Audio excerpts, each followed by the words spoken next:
Hey guys, welcome back. Patrick here. In this video, we are going to compare MGM and Wynn Resorts as investment for 2022. I think both have potential, and you guys know that I love this industry. However, I would play them very differently because both companies have a different strategy and a different trajectory right now. So that's what we'll look at in this video. If you enjoyed a little bit of research into this industry, which I really like, I've been following it for 20 years, well, you might actually really like this video. And both companies have potential to give us some returns in 2022. So I hope you guys enjoy it. Let's get started. Alright guys, we have a lot to go through. First, let's look at the charts and see what the trajectory has been for both companies. Back in 2019, MGM was around $30, went down to single digit during the pandemic, and now it's had a great recovery up to $45. That's raised a lot of questions. Why is the stock price even higher than back then, even though the revenues haven't fully recovered yet? Like, what's the opportunity here? Well, in this video, you'll understand why. The company is doing everything in its power to support the share price and help it go even higher than where it is now. Overall, though, I wouldn't say that the stock is undervalued. I wouldn't say that there's a big discount. The goal is that in the next few years, it's going to go even higher, right? And you'll understand why in this video. However, when it comes to Wynn, this one feels very cheap and looks very cheap, and that's why it has garnered a lot of attention lately. So back in 2018, the stock peaked at $200, and now it's sitting at 91. Recently, it went as low as like mid 70s, and it went, it's been hovering between about $75 and $100. So why is this stock so cheap compared to when it was back then? Well, of course, the pandemic really hurt it, right? But there's also the Macau pressure from China. So Macau is considered the capital of gambling in Asia. Here you can see you have the Wynn Macau, MGM Macau, you have the Sands Macau. This is where it is, China. You go down a little bit, you're going to see Macau right here. All right, so there's been a lot of tension with China, of course, and China has been really cracking down on a lot of businesses, and there was a threat that these casino licenses were not going to be renewed, which would have given a big blow to some of the companies that have more exposure to Macau, including Las Vegas Sands and Wynn Resorts, which have more, like a bigger presence there than MGM, which relies a little bit more on North American revenues. All right, so there's been good news recently. Casino stocks rise after Macau keeps license limit. That might actually signify that all of these casino operators are going to keep their license. It's going to be renewed for 10 years, and that would greatly benefit Wynn, which, as you can see, it recovered by $7 or 8% on Friday when this news came out. So that's why a lot of people feel like there's a great opportunity with Wynn right now. It is way undervalued based on where it should be if Macau is running at full speed. To fully understand the situation when it comes to Wynn, you need to realize just how important Macau is to their bottom line. So in the first 9 months of 2020, when there were all the COVID restrictions, the company had a loss of $1.53 billion on its operations. Well, this is really improving now over time as COVID becomes less prevalent. So in 2021, the first 9 months, they are down to only $289 million in losses, and most of those are coming from Macau. In other words, as Macau restrictions start to loosen, as the drama surrounding the licenses start to loosen, well, there is a good chance that Wynn is going to have a very nice rebound and go back to like closer to where it was back in 2019. So if you look at the analysts and what they say, they expected 3.69 billion for 2021, that should grow to 5.07, so 37.3% growth, and MGM should go from 9.37 to 12.65 for 35% growth. So both companies should be recovering in 2022 and 2023. It's just the fact that Wynn got beat up so much that there is a good chance that it's going to slingshot back to where it was before, and in the short term, it is possible that it has a higher upside potential than MGM does. All right, so it wouldn't surprise me for the stock to go back from $91 to $150. So this was a peak at 140, this was at 150, and they hit that many times, right? So 150 seems like more of the fair market value for Wynn if you account the recovery for Macau. So That's how I personally would play Wynn, more as a short-term play, more as a rebound play. We'll look at that a little bit later in the video, but first I want us to move to what is my opinion on the long-term prospects of both companies. What about the long-term prospects as a shareholder of these two companies? We're going to look at the financials and then their growth strategy. Here's the spreadsheet that I use to cover different casino stocks. I follow them fairly actively, and shout out to the Patreon if you guys want to look it up. If you want to have a community that kind of supports you in your investing, my opinion on different stocks, look it up, link down below. But with this spreadsheet, I looked up the different numbers for the two companies and their financials, and this is going to be the first aspect. How are they going to help the share price go up over the next few years? I feel like MGM has a small edge here. So MGM is currently worth 20.85 billion, meanwhile Wynn is worth 10.58 billion. So MGM is worth more than Wynn, but as we said in the first segment, Wynn will probably go up over the next few months as the share price has more room, like in the short term, to catch up to where it was before. So revenue for the third quarter was 2.7 billion for MGM, 994 million for Wynn. Cash is where MGM is in a great spot right now. They have been using an asset-light strategy, meaning they have been selling their casinos and just keeping the operations. This has pros and cons. They're kind of like renting the casinos and getting that cash flow while paying a landlord. All right, so currently MGM has 5.6 billion, but this number will go up and down. Currently, they are selling the Mirage for 1.1 billion, and they are buying the Cosmopolitan operations for $1.62 billion. This is part of their strategy. I'll show you on the strip in a minute. Meanwhile, Wynn has $2.48 billion in cash, except as we saw in the previous segment, Wynn has been losing a lot of money in the past couple of years. So currently, MGM's balance sheet is looking a little stronger to me. So the buybacks is where you're really going to see this in action. MGM in the third quarter bought back $683 million worth of shares. Meanwhile, the number that I personally could find for Wynn, correct me if I'm wrong, but that's the number I found, was 6 million.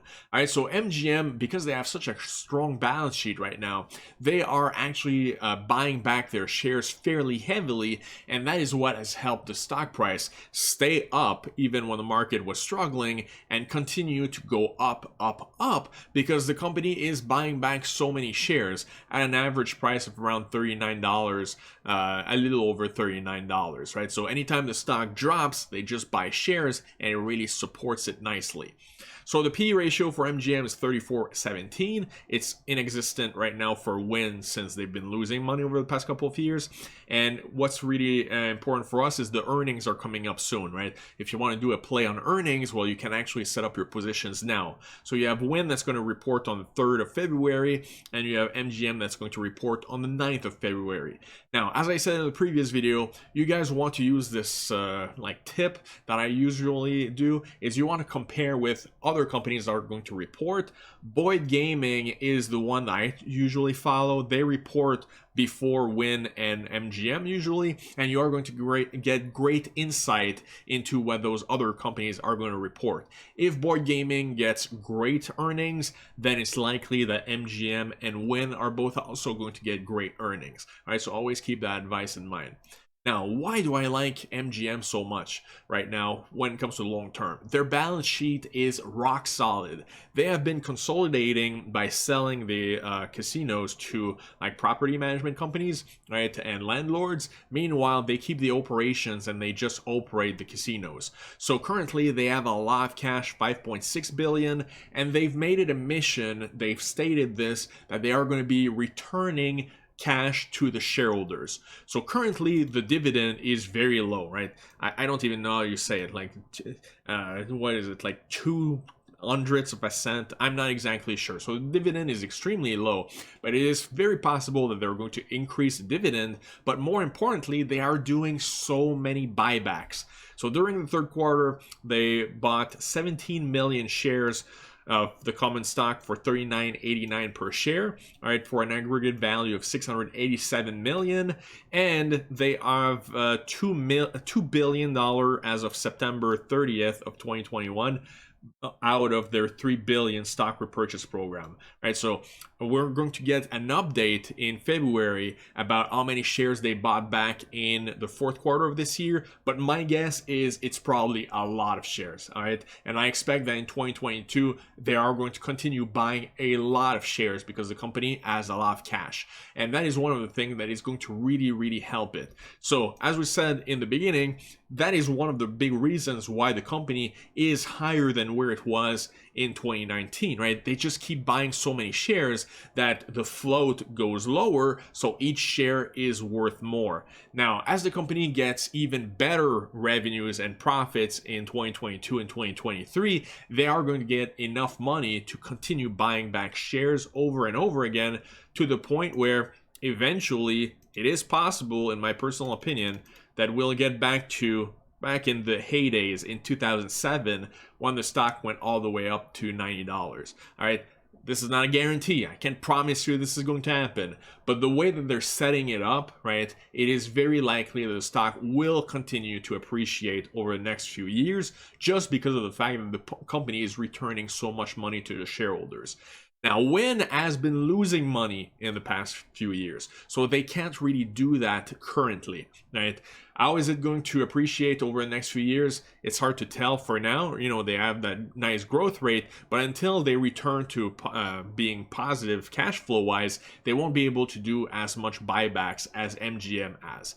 So that's my opinion for the financials. Feel like MGM is in a great spot right now. I give them the edge on that. Now let's move on to their growth strategy.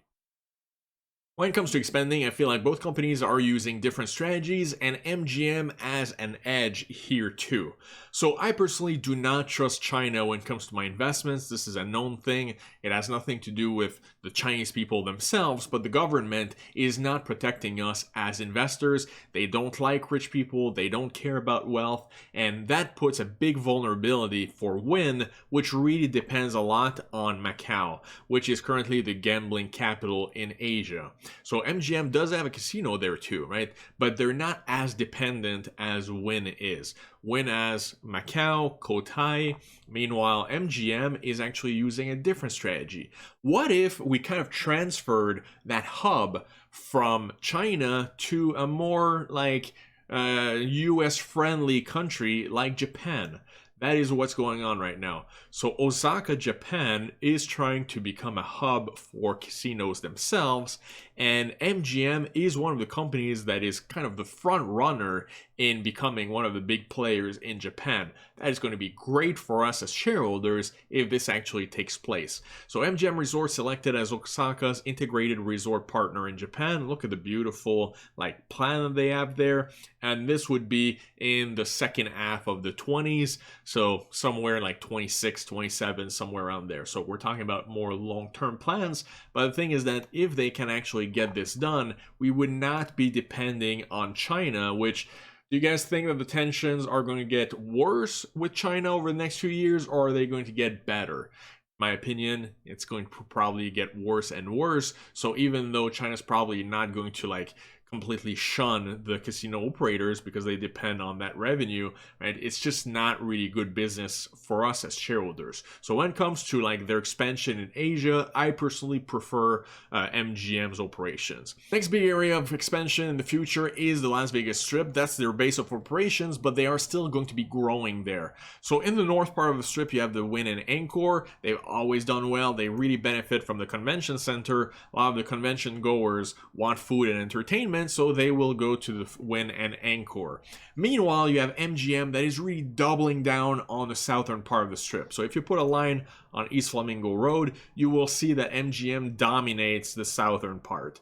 Right, so they don't own every casino there, but most of them are in their operations, and they're trying to sell the Mirage and try to go down here to the Cosmopolitan. Well, why are they doing that? Very easy. T-Mobile Arena and the Allegiant Stadium, both of those are absolute game changers that are really shifting the dynamic and bringing a lot more action to the south of the Strip versus the north of the Strip. So at the T-Mobile Arena, you have the Golden Knights, right? You have the UFC, and there's going to be a lot of concerts like Tool and some of the other ones. Right, so this is going to be bringing thousands and thousands of concert goers and event goers every single week for the next several years, and MGM is going to be benefiting from that. Same for the Allegiant Stadium, but on an even bigger scale, right? All the major concerts like Metallica are at the Allegiant Stadium, which, you know, those concert goers, are they really going to go all the way to Wynn and Encore? Maybe, but the majority are probably going to be going to MGM properties. That's just my guess, right? And a lot of those are going to be during the weekend, and the rates are at the highest during the weekend, so MGM is going to really benefit from that. So at the Allegiant Stadium, of course, you have the Las Vegas Raiders, the NFL team, that's very prestigious too. So overall, I would give the big hedge here to MGM. I feel like they're dominating the strip right now, and that will continue in the future. That's why their revenues and their profits are just going to get better and better in the next few years. So before I wrap up, I do have to mention two little aspects where neither of the companies have a big advantage, in my opinion. The first one is the regional casinos. Both of them do own casinos outside of Las Vegas. Of course, MGM has more of them since they're a bigger company, but Wynn owns the Encore Boston Harbor. I feel like all of those are going to be successful in the future and profitable as COVID restrictions wind down, right? So they are both going to be profitable and bring value to the shareholders, so no big problem there. The other one is the online gaming aspect. We don't really know how that's going to progress in the future. Wynn as WynnBet, and they were trying to spin it out and merge it with a SPAC, Austerlitz Acquisition. That agreement was canceled. Basically, my understanding is that they figured, hey, this industry is way too competitive. You have companies like DraftKings are willing to waste hundreds of millions of dollars to acquire players. We would rather have a smaller market share but be more profitable eventually. So I feel like that's what they're going to do in the future, but we don't know how that's going to play out. Same for MGM. They own BetMGM, but they only own 50% of it because of their partnership with Entain, which provided the technology. And no matter how big MGM gets through BetMGM, I mean, they're always going to only have 50%, and that's going to continue being a source of frustration for us as shareholders. It's always going to be a negative footnote in the story. And especially since the story is good, right? They are one of the top companies in the US for online gaming right now. This is combined casino games and sportsbook. And if you look at just the casino games, they are number one for now. But no matter how big they get, we only own 50%. And since we don't really know how that's going to play out in the next few years, you know, they tried to buy Entain, the offer was rejected. Then there was the drama with DraftKings trying to buy Entain. So I can't really give the advantage to either company. We'll have to see in the future, right? But overall, my opinion is that long term, based on the growth in Asia potentially, based in Las Vegas and everything, based on the balance sheet, I personally tend to like MGM a little bit more, and I did buy into it at the end of 2020. So in conclusion, we have two different companies here, and I like both of them, but for different reasons. I like MGM because it is very stable, and I think that over time, it is going to have that nice continuous growth. So it's not going to necessarily 10x in 2022, but it's also not going to crash. So a lot of people right now are very concerned about the market decline, and we've been getting thrown around a lot by the market, especially with tech stocks and growth stocks. Well, this company is going to be a lot more stable because I've noticed this, and I've talked about it in Discord before. Anytime the stock goes to $40 or lower, it tends to be a great opportunity because you can clearly notice it, that there is like a floor, a very strong support where the company is injecting hundreds of millions of dollars into the stock, buying it back, and it really helps it recover. So if you can get it under 40, again, remember, not financial advice, right? But I personally have actually bought more under 40 recently. I feel like it's a great opportunity. However, overall, we can say that the stock is more fair market value. There's not a big discount right now. Meanwhile, Wynn is very undervalued if everything goes according to plan, but it is also more risky, right? So I would actually be a little bit more careful with this one. A lot of people actually recommend it, but the thing is that if things go well, it can go to like 150 and get you a nice 50% returns, but we don't know when that's going to be or if it's going to be. So it's a little bit more of a difficult play to do. And again, you have to deal with the whims of the Chinese Communist Party that can screw you over anytime they want. So personally, I am interested in Wynn, but I would look at it more like as an option play, where I'm not risking $90 per share, I'm risking more like $10 per share. So you can look at 2023 or 2024, they are fairly expensive, right? You are going to have a sacrifice here where let's say that you buy it at $90 strike price and you pay $17, well, that gives you a break even of $107. So if it actually recovers like 150, you're still going to have very, very strong profit, but you have a lot of extrinsic value that you're paying here that you're kind of risking. And if the stock stays flat or goes down, your $17 is going to shrink fairly quickly. You can actually go more in the money. Let's say that you went with $60 and you paid $36, so that gives you a break even of $96. That is much better in my opinion, but at the same time, if the stock actually drops, you have more risk.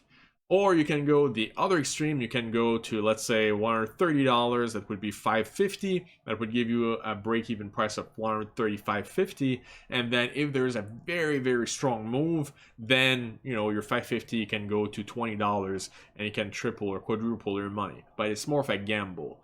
So again, I can't tell you which one to pick. It's up to you, right? Not financial advice. This just gives you a little bit of information on those two companies, and whichever one is more adequate for your portfolio, let me know in the comments, and I'll see you guys in the next video.